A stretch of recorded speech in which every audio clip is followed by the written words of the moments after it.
Innal hamdalillah nahmaduhu wa nasta'inuhu wa nastaghfiruhu wa natubu ilayh wa na'udzu billahi min shururi anfusina wa min sayyiati a'malina may yahdihillahu fala mudilla lahu wa may yudlil fala hadiyalah. Asyhadu an la ilaha illallah wahdahu la syarika lah wa asyhadu anna Muhammadan abduhu wa rasuluhu la nabiyya ba'dah. Ya ayyuhalladzina amanu taqullaha haqqa tuqatih wa la tamutunna illa wa antum muslimun. Fa inna asdaqal hadithi kitabullah wa khairal huda huda Muhammadin sallallahu alaihi wasallam wa syarrul umuri muhdatsatuha wa kullu muhdatsatin bid'ah wa kullu bid'atin dhalalah wa kullu dhalalatin finnar. Ma'asyiral muslimin, usikum wa nafsi bi taqwallah faqad fazal muttaqun. Sungguhnya di saat-saat ini banyak sekali para pakar yang berbicara tentang solusi-solusi yang ditawarkan untuk menghadapi problematika kehidupan. Dari problematika yang terkait dengan masalah keluarga, kemasyarakatan, hingga problematika yang terkait dengan kenegaraan. Solusi-solusi tersebut yang mereka tawarkan boleh saja untuk diterapkan dan diuji coba. Tetapi di sana ada solusi yang terbaik yang datang dari Allah Subhanahu wa taala. Dari Zat yang berada di atas langit yang tujuh, yang bersemayam di atas arsy-Nya. Solusi yang Allah sebutkan dalam Al-Qur'an untuk segala problematika, yaitu bertakwa kepada Allah Subhanahu wa taala. Allah Subhanahu wa taala berfirman, "Wa may yattaqillaha yaj'al lahu makhraja." Barang siapa bertakwa kepada Allah, maka Allah akan berikan solusi kepadanya. Permasalahan apapun yang dihadapi, hendaknya kembali kepada ketakwaan kepada Allah Subhanahu wa taala. Allah telah janjikan untuk memberikan solusi. Dan Allah berikan rizki dari arah yang tidak sangka-sangka. Wa may yattaqillaha yaj'al lahu makhraja. Siapa yang bertakwa kepada Allah, maka Allah akan berikan solusi baginya. Wa yarzuquhu min haitsu la yahtasib. Dan Allah akan berikan dia rezeki dari arah yang dia tidak sangka-sangka. Wa may yatawakkal 'ala Allah fa huwa hasbuh. Barang siapa yang bertawakal kepada Allah, maka cukuplah Allah baginya. Ayat ini turun terkait dengan permasalahan rumah tangga yang sangat pelik, yaitu permasalahan perceraian. Dan ayat ini adalah salah satu ayat dari surat At-Talaq, surat perceraian. Kita tidak pungkiri bahwasanya permasalahan yang paling pelik dihadapi oleh seorang lelaki dan seorang wanita adalah permasalahan rumah tangganya, terlebih sampai pada derajat perceraian.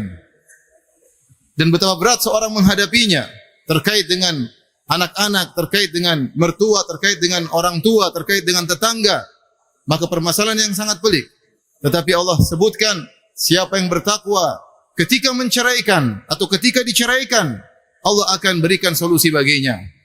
Allah berfirman, "Ya ayuhan nabi, idza talaqtumun nisaa fatalliquhunna li'iddatihinna wa ahsul 'iddah wattaqullaha rabbakum la tukhrijuhunna min buyutihinna wa la yakhrujna illa ayyatina bifahishatin mubayyinah wa tilka hududullah wa man yata'adda hududallahi faqad zalama nafsah."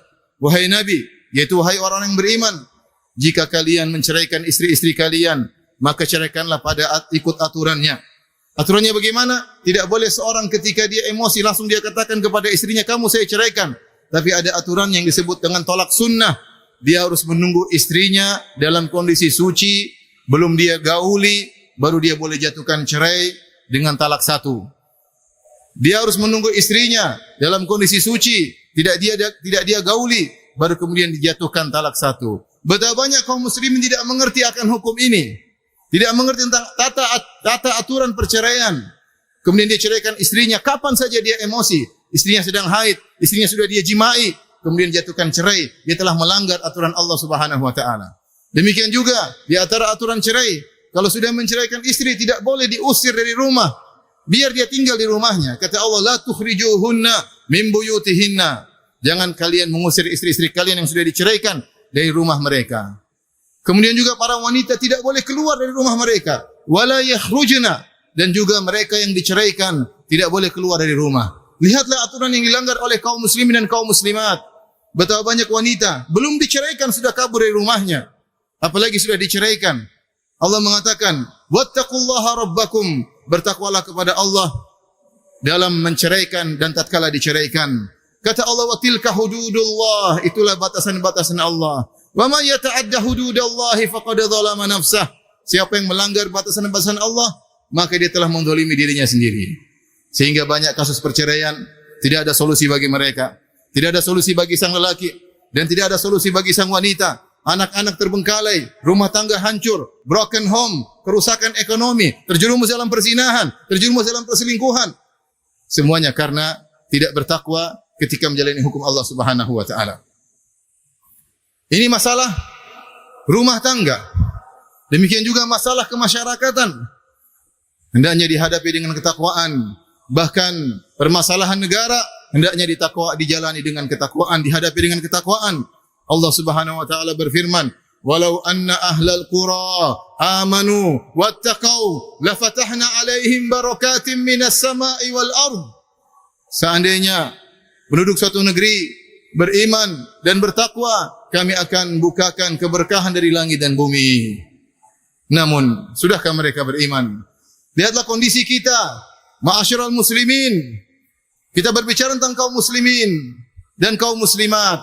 Betapa banyak dari kaum muslimin yang terjerumus dalam praktek riba. Betapa banyak kaum muslimin justru menganggap riba adalah sumber ekonomi yang kuat. Betapa banyak para wanita yang meninggalkan jilbab mereka. Betapa banyak wanita yang mengumbar aurat mereka di jalan-jalan. Bahkan wanita-wanita yang berjilbab, terkadang sebagian mereka hilang rasa malu dari diri mereka. Berjoget-joget di TikTok, menampakkan lekukan aurat mereka, tidak punya malu. Bahkan sebagian lelaki tidak punya rasa cemburu, biarkan istrinya dinikmati oleh pandangan-pandangan lelaki. Dia bangga ketika istrinya bisa membuat ngiler para lelaki-lelaki yang lain. Attaqullah, bertakwalah kepada Allah Subhanahu wa taala. Kita berbicara tentang strata pemerintahan. Betapa banyak instansi yang berlaku riswah, riba, berlaku korupsi. Terkadang seorang ingin menjalankan urusan pemerintahan, tidak bisa dia jalankan kecuali harus membayar, menyogok, dan suatu hal yang biasa. Bahkan jika ada pegawai yang jujur dan bertakwa kepada Allah, maka disingkirkan, dilengserkan, dimandulkan kreasinya. Kenapa? Karena dia jujur kepada Allah. Dia ingin mencari rezeki yang halal. Dia tidak ingin dirinya masuk neraka, tidak ingin anaknya masuk neraka. Tetapi dia terjebak dengan sistem yang ada. Allahul musta'an. Ma'asyiral muslimin, marilah kita masing-masing introspeksi diri. Kembalilah untuk bertakwa kepada Allah Subhanahu wa taala. Jauhilah dosa-dosa sejauh-jauhnya, baik dosa-dosa besar maupun dosa-dosa kecil. Tahukah Anda apa itu takwa? Takwa dalam bahasa Arab artinya adalah wiqayah, yaitu penghalang. Kata para ulama, anta ja'ala bainaka wa baina adzaballahi wiqayah, yaitu engkau menjadikan penghalang antara dirimu dengan neraka jahanam. Jaga dirimu jangan sampai terjerumus dalam neraka jahanam. Caranya bagaimana?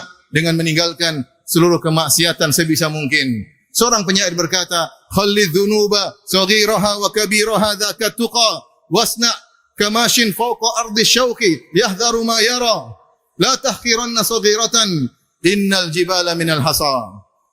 Tinggalkanlah dosa-dosa yang besar maupun yang kecil. Jadilah engkau seperti orang yang berjalan di atas jalan yang penuh dengan duri. Dia berhati-hati, jangan sampai keinjak duri. Duri besar maupun duri yang kecil.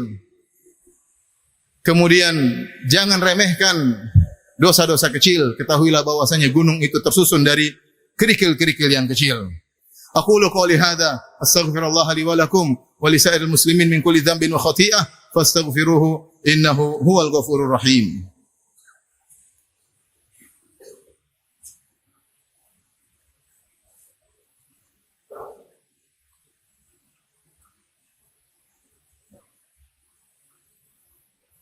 Alhamdulillahi ala ihsanih wa syukru lahu ala taufiqihi wa amtinanih. Asyhadu an la ilaha illallah wahdahu la syarika lahu ta'ziman li sya'nih. Wa asyhadu anna Muhammadan abduhu wa rasuluhu ad-da'i ila ridwanih. Allahumma salli alaihi wa ala alihi wa ashabihi wa ikhwanih. Ma'asyiral muslimin, sungguhnya siapa yang bertakwa kepada Allah Subhanahu wa taala, Allah akan beri rezeki kepadanya dari arah yang dia tidak sangka-sangka. Wa may yattaqillaha yaj'al lahu makhraja. Siapa yang bertakwa kepada Allah, Allah akan berikan solusi baginya. Wa yarzuquhu min haitsu la yahtasib, dan Allah akan berikan rezeki dari arah yang dia tidak sangka-sangka. Jika seorang diberi rezeki oleh Allah Subhanahu wa taala dari arah yang dia tidak sangka-sangka, mudah-mudahan itu pertanda dia bertakwa kepada Allah Subhanahu wa taala. Dan sebaliknya jika seorang ternyata menghadapi permasalahan dan tidak ada solusi baginya, maka hendaknya dia curigai ketakwaannya, karena Allah telah menjamin, wa may yattaqillaha yaj'al lahu makhraja. Barang siapa bertakwa kepada Allah, maka Allah akan berikan solusi baginya. Di antara dalil akan hal ini Allah Subhanahu wa taala berfirman, wa'mur ahlaka bis salati wastabir 'alaiha la nas'aluka rizqan nahnu narzuquk wal aqibatu littaqwa. Perintahkanlah keluargamu, yaitu anak istrimu, untuk salat dan bersabarlah dalam salat. Bersabar dalam salat, bersabar menyuruh mereka untuk salat. La nas'aluka rizqan, kami tidak minta rizki kepadamu. Itu jangan sampai kau sibuk mencari rizki sehingga kau lupa menasihati istrimu yang tiap hari main TikTok, dan kau lupa nasihati anak-anakmu yang tiap hari melihat hal-hal yang haram di medsos. Kau tidak nasihati mereka untuk salat. La nas'aluka rizqan nahnu narzuquk, kami yang beri rizki kepada kalian. Kata Ibnu Katsir rahimahullahu taala, siapa yang bertakwa dengan salat maka Allah akan berikan rizki kepadanya. Bahkan Allah Subhanahu wa taala berfirman tentang para jin. Kata Allah Subhanahu wa taala, wa allaw istaqamu ala tariqati la asqainahum ma'an ghadaqa. Seandainya para jin tersebut mereka lurus di atas jalan yang Allah di atas jalan Allah Subhanahu wa taala, maka kami akan berikan kepada mereka rezeki yang berlimpah. Bahkan ahlul kitab, kalau mereka beriman, Allah akan beri rezeki kepada mereka. Kata Allah Subhanahu wa taala, walau anna ahlal kitabi amanu wattaqau lakaffarna anhum sayyi'atihim wala adkhalnahum jannatin na'im walau annahum aqamut tawrata wal injil wama unzila ilaihim la akalu min fawqihim wa min tahti arjulihim. Sungguhnya ahlul kitab kalau mereka beriman dan bertakwa, maka kami akan hapuskan dosa-dosa mereka dan kami akan masukkan mereka ke dalam surga. Seandainya mereka menegakkan Taurat dan Injil dan apa yang diturunkan kepada mereka dijalankan dengan benar, maka la akalu min fawqihim wa min tahti arjulihim, maka mereka akan makan dari rezeki dari atas mereka dan dari bawah kaki-kaki mereka. Lihatlah, Allah menjanjikan siapa yang menegakkan hukum-hukum Allah, jangankan kaum muslimin, bahkan ahlul kitab, kalau mereka menjalankan hukum-hukum Taurat dan Injil dengan cara yang benar, maka Allah akan bukakan rezeki pada mereka. Maka sungguh menyedihkan kita dapati sebagian kaum muslimin yang meyakini bahwasanya solusi terhadap masyarakat adalah dengan meninggalkan Al-Quranul Karim. Kita sedih mendapati sebagian kaum muslimin yang justru meyakini bahwasanya solusi kepada masyarakat dengan memerangi hukum-hukum Allah Subhanahu wa taala. Mereka ridha dengan hukum-hukum yang mereka buat, lantas mereka memerangi hukum-hukum Allah Subhanahu wa taala. Sebagian mereka menyangka bahwasanya rizki diperoleh dengan membuka pabrik-pabrik bir. Mereka tidak tahu bahwasanya Allah akan menurunkan hukuman kepada mereka. Dan bahwasanya penyakit-penyakit sosial akan muncul setelah itu. Rusak-rusaknya anak-anak muda. Rumah tangga menjadi hancur. Mereka menyangka bahwasanya dengan membuka tempat-tempat prostitusi, maka akan menambahkan rizki, masukan bagi masyarakat. Ternyata memang ada pemasukan, tapi setelah itu kehancuran rumah tangga, anak-anak jadi rusak, narkoba tersebar di mana-mana.